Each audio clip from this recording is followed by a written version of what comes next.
नमस्कार अनि स्वागत छ। अहिले चाहिँ हामी जर्जिया जान भनेर एयरपोर्टतिर जाँदैछौँ। माइलो भाइले ड्राइभ गर्दैछ अनि उसले ड्रप गरिदिन्छ एयरपोर्ट हामीलाई। मम्मी र म मात्र जाने हो अनि 2 घन्टाको फ्लाइट छ। जर्जियामा चाहिँ हाम्रो माइली काकी हुनुहुन्छ अनि माइली काकीलाई भेट्न जान लागेको। 2-3 दिनको ट्रिप छ।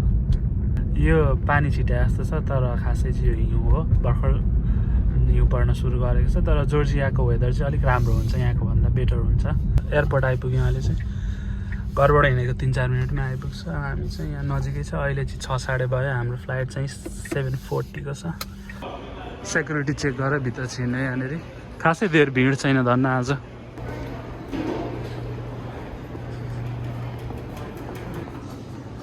सेक्युरिटी चेक अनि सबै काम सकियोरी अहिले चाहिँ हामी भित्र छिरिसकेको छौँ र हाम्रो गेटतिर जाँदैछौँ।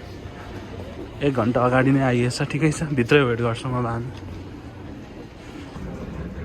डिले भयो जस्तो लागेको छ हाम्रो फ्लाइट चाहिँ। Let's see. एटलान्टाको फ्लाइट। एटलान्टा हो रहेछ। डिले त भएको रहेछ त।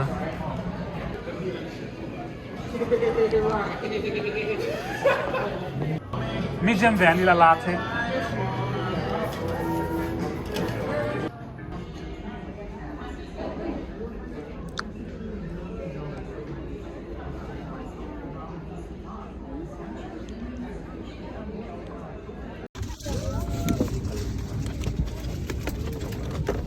अब चाहिँ प्लेनभित्र चढिसक्यौँ हामी। अब 2 घन्टामा Atlanta land हुनेछौँ। A few moments later. अहिले चाहिँ हामी जर्जियामा ल्यान्ड भएर बाहिर निस्किँदैछौँ। यो एटलान्टा एयरपोर्ट चाहिँ वर्ल्डको one of the biggest airport पनि हो। अहिले चाहिँ ट्रेनमा चढेर अर्को गेट जाँदैछौँ। खाली छ अलमोस्ट। एयरपोर्ट आइपुगेर अहिले चाहिँ हामी भाइलाई वेट गर्दैछौँ। कस्तो दामी के बाहिर यो। झिलिमिली घर आइपुग्यो हाम्रो काकी घर। तिहार आए जस्तै भयो। ठिक छ त। हाम्रो स्वागतको लागि पुरै यहाँ चाहिँ रोटी पनि रहेछ। यहाँनिर पुरै मासु पाकेको रहेछ। यहाँ दाल रहेछ।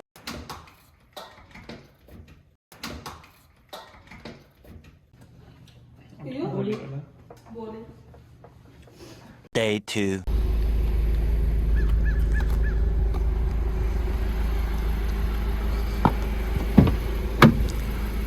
अहिले चाहिँ हामी स्टोन माउन्टेन जान लागेको।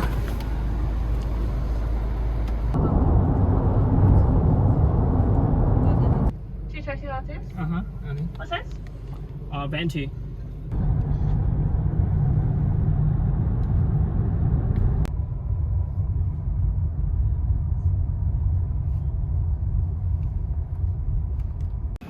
अहिले चाहिँ हामी एटलान्टाको स्टोन माउन्टेन आएको छौँ। एटलान्टा आएपछि घुम्नै पर्ने ठाउँ। आजभन्दा 7-8 वर्ष अगाडि पनि एकचोटि आएको थियौँ। केबल कारमा जानुपर्छ माथि चाहिँ।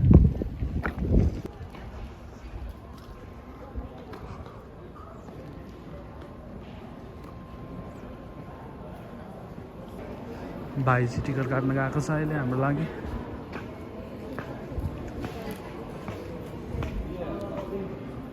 टिकट काटिसकेर केबल कार चढ्ने लाइन हो यो चाहिँ। यहाँ पर्खिनुपर्छ केबल कारलाई चाहिँ। त्यसमा चढेर जानुपर्ने भयो।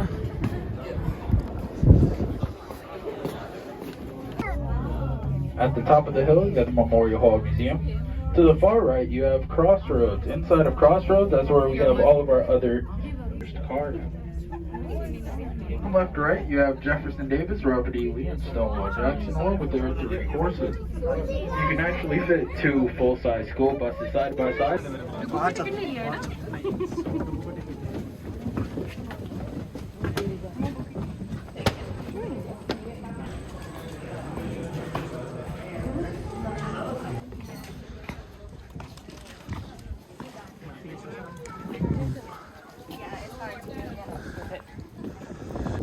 स्टोन माउन्टेन माथि आइपुगेको छौँ। अहिले चाहिँ हामी हल्का चिसो छ माथि। तर हाम्रो क्लिभल्यान्डको हेरी यहाँको चिसो के होइन यसरी घुम्न बाहिर घुम्न सकिरहेको छ यहाँनिर डाउनटाउन भ्यू देखिरहेको छ यहाँदेखि चाहिँ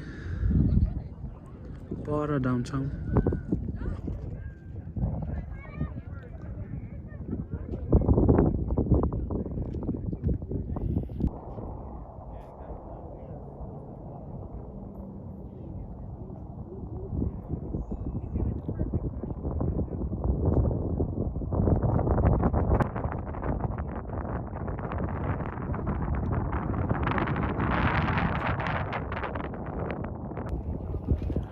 मैला फाल्नको लागि गार्बेज क्यानहरू पनि यसरी राखिदिएको हुन्छ यहाँबाट हेर्दा चाहिँ पुरै भ्यू देखिन्छ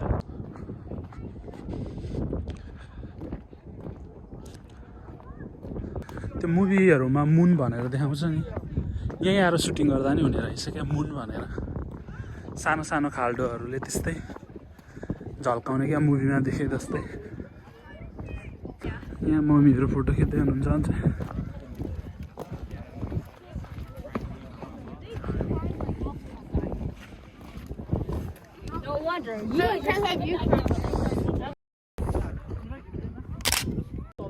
मैले काकीले चाहिँ चटपटे दोकान ठक्कै यहाँनिर एउटा माथि खोल्नु भयो ओ माई गड चटपटे र उयो पानीपुरीको म इन्भेस्ट गरिहाल्छु नि यहाँ खोल्नु भयो भने त यहाँनिर टक्क बनाउनु पर्छ कि झालमुरी गिलो चटपटे पानीपुरी मोमो पनि राख्नुपर्छ 1 रुपियाँ गोटा अन्डा चप आलु चप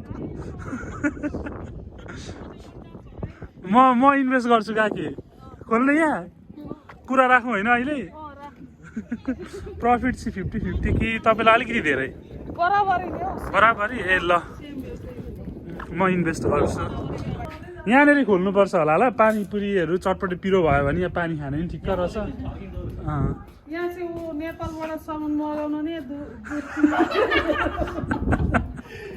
नेपालबाट सामान आएको चाहिँ यहाँबाट हेऱ्यो क्या कहाँ आइपुग्यो भनेर ल अबको अर्को समरमा हामी यहाँ पानीपुरी बेच्छौँ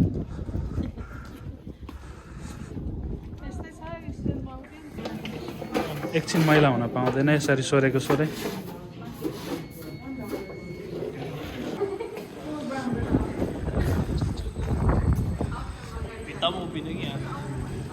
All right, everybody. We'll be on our way in 3, 2, 1, and here we go. If you look to your right, you'll see Snow Mountain Lake. That is our man-made lake, and it stretches around the mountain about halfway. The lake also took 4 years to make, 2 years to dig up, and 2 years to fill with water. Just in case you missed it coming into view, on your left-hand side, you'll see our famous carving. Just below the carving is our reflection pond. Construction of the carving started in 1923 by the same man who did Mount Rushmore. It lasted 47 years in total, ending in 1970.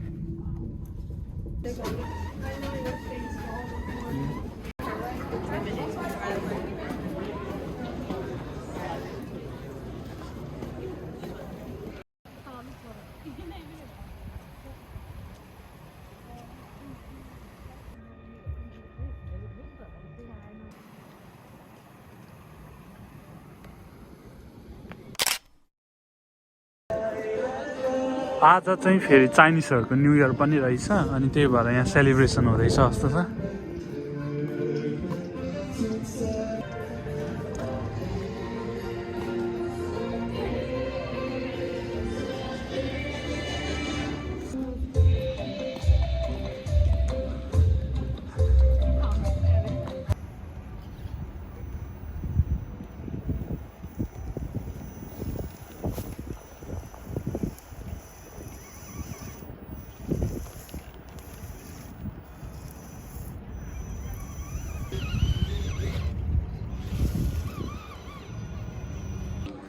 Eastern mountain पनि घुमिसक्यो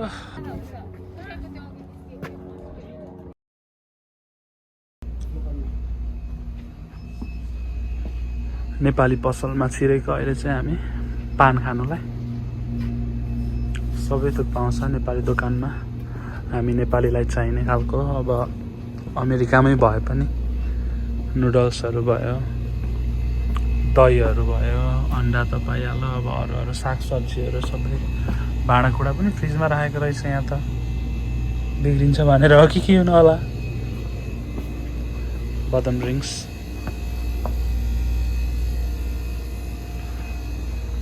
नेपालबाटै आउँछ प्रायः सामानहरू होला।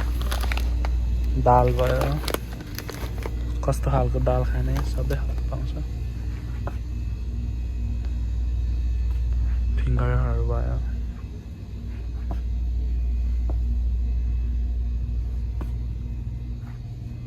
जे होस् अमेरिकामै बसे पनि नेपालको सबै कुराहरू आइपुग्छ।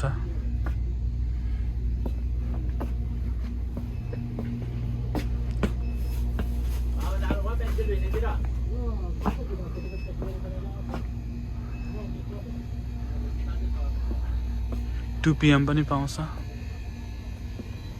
रम्पम पनि पाउन चाहिँ पाउँछ, तर यहाँ छैन जस्तो छ। मसलाहरू सबै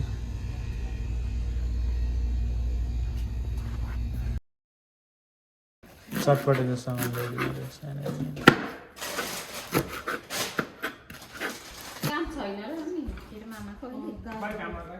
कोइला त छुट्टी गर्यो।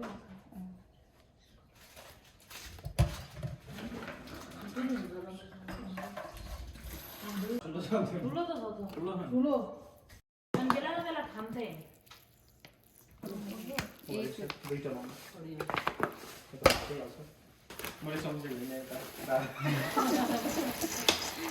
छ बजीदेखि पकाउनु थाल्नुपर्छ, ठिक्क हुन्छ।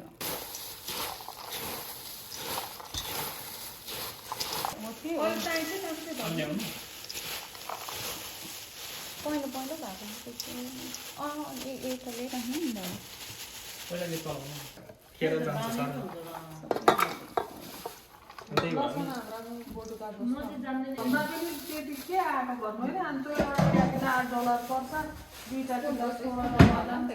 A few minutes later.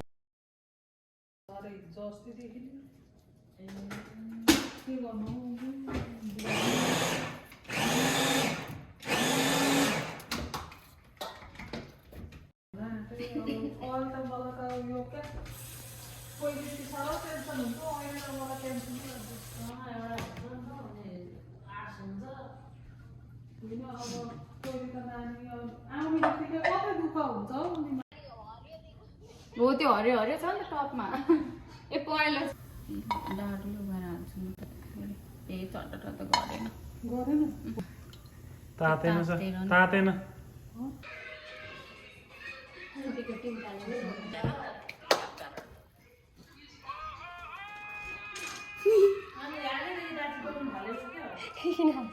आन्टीको बनाएर